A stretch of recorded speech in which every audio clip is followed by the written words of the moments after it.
We do have another witness who joins us on the phone now, Rick Menard. Thank you for calling in. If you could tell us where were you when all of this happened, and what did you see? I was about 3 or 4 lanes down. So from the F lane, it was probably in the C lane, roughly. And what was your first indication that, this awful event had happened? Honestly, I thought a car blew up, to be honest with you. There was a real high winding pitch, and then you heard a crashing sound. And, obviously everyone turned around and started heading outside, and then when everyone got outside, you could see that something had gone through the wall.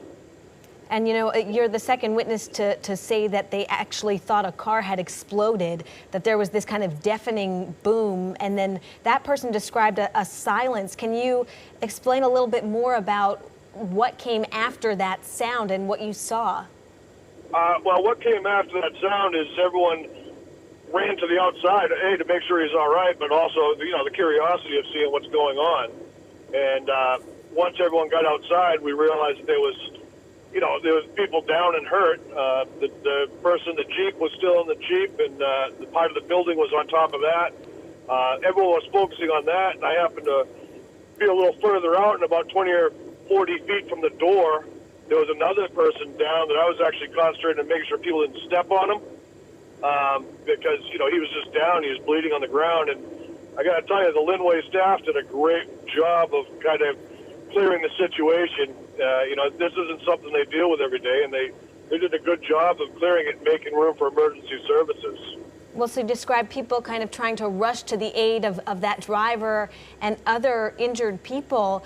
And our understanding is there was this quick response. Could you tell how the folks were doing? Our understanding is that 3 people were killed in all of this and more than 12 hurt. So did you get that kind of indication of that number of people being so badly hurt there? I did not know the number was that high, but, obviously I did see him going out putting sheets on top of people. And there was a lot of blood. It was, so obviously it was an accident, and you never like to see that stuff happen. But you knew that there was something going on. But again, I have to give credit to the Linway staff as far as they made room for the emergency services to get in there and do their job. Rick, were you a driver of one of these cars? Were you there to purchase a car today? I was there purchasing cars today, yes. So typically in a situation like this, you guys are looking very closely at the cars, and it's a bit of, for lack of a better word, a chaotic situation. It's controlled chaos in there. There's a lot happening, and you're so busy focusing on these cars that you're buying. Is there any way that any of these people who were hit could have seen what was coming? No, I mean, we walk in front of cars that are coming at you all the time. We know where they slow down. On the block, they're pulling up, they stop, and but from what it looks like to me, and again, I was there. I did not see exactly what happened, but where the car went through, it would appear that he was trying to avoid something, because you could have gone to the left and gone right out the door. So, he pulled to the right to avoid something, I would imagine.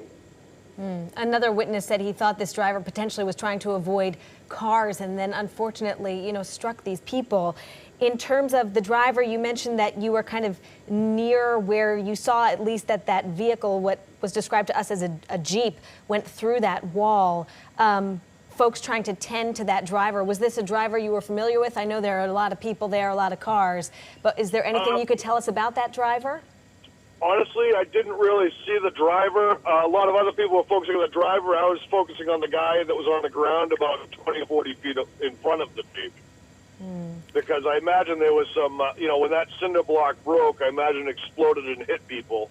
And, like I said, there was a guy 20 to 40 feet from the door. I imagine he didn't get hit and knocked that far.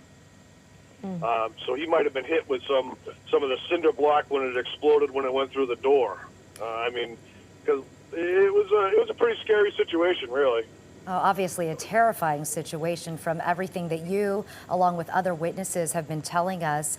Rick, do you come to these auctions a lot? And if you can, for us, to give our viewers an idea, describe the mood from a normal day compared to today? Normally, it's a very lively situation there, and it's a very busy situation there, correct? Yes. Well, put it this way: this is the busiest I've ever seen it there. Okay. I pulled in this morning. I had to park out near Range anyway, and that's how far away I parked from the auction today. Which is, is probably a good half a mile hike from where the incident actually happened. All right, Rick Menard, a witness there. Thanks so much for joining us. One of